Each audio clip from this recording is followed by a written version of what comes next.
This is one of the plexiglass tubes that I've made that encases the 50 computer batteries.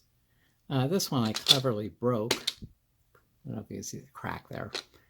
Anyway, it also won't fit in my little display, and so I didn't use it. Nonetheless, it's just to show the basic construction, which is just 50 watch batteries, computer batteries in a row. I've got nickels on each end, and then I seal them up with plexiglass caps. When loading these is probably the most dangerous part, because unless you put a piece of plexiglass down here, you can end up touching both ends of it, which, by the way, I did. And the 150 volts that it shocked me with was not fun. Again, that was only 150. That was not the full thing.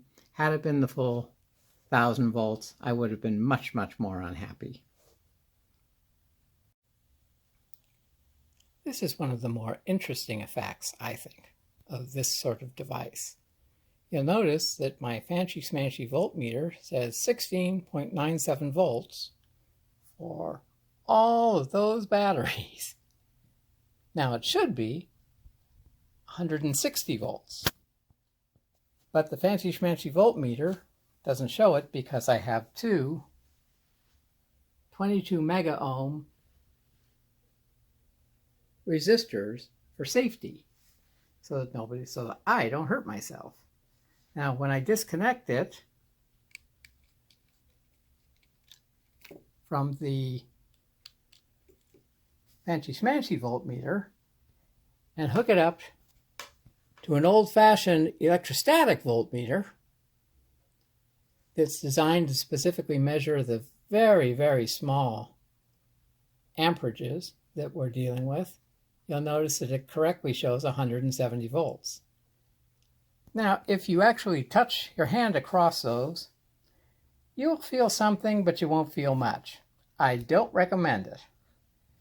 Now, if you have a regular wire or you touch the bottom of those resistors, then you'll get 160 volts, and I can tell you that can kill you.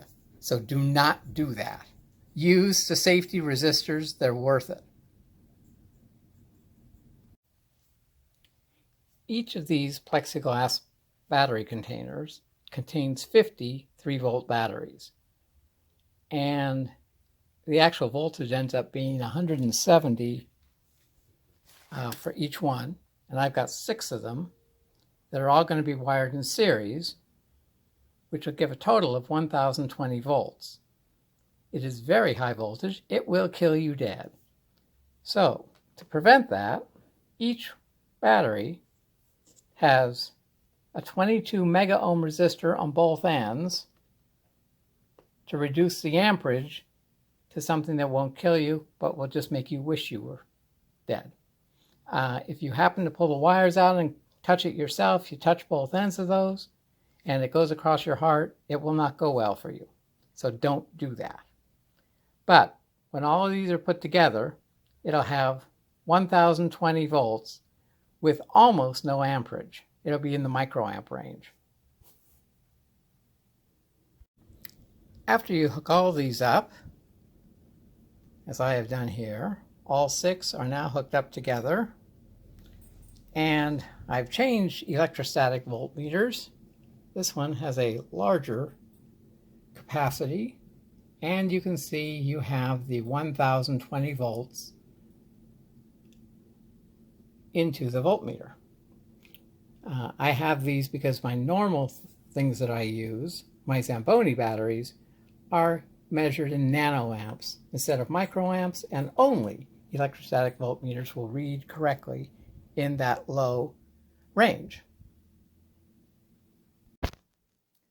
Once the batteries are all hooked up, and once they're connected to this very, very sensitive pendulum I built, you can see it is moving. And if you look at the voltmeter, occasionally you see that little peak that comes in. This is on microamps right now. It doesn't even read it because it's so low. But every once in a while there's a peak. Every once in a while you can see it. Here's my latest creation. This is an electrostatic pendulum run by computer batteries. Each of the plexiglass tubes holds 50 batteries, which would make a total of 300 batteries. When constructing one of these, it's very important to note that each of these blue resistors is here. Each of these blue resistors is 22 mega ohms.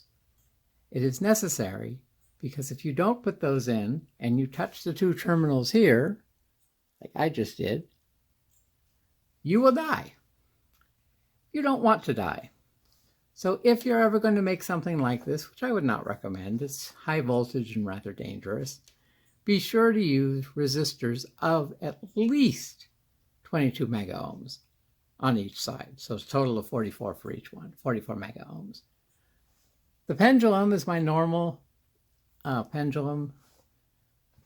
This particular pendulum is made out of a piece of titanium. The terminals are made out of tungsten. The needle arrangement is held in place by a magnet placed above the needle, and the power from this device should last somewhere in the neighborhood of 100 years. And that's based on the fact that these batteries don't lose very much every year.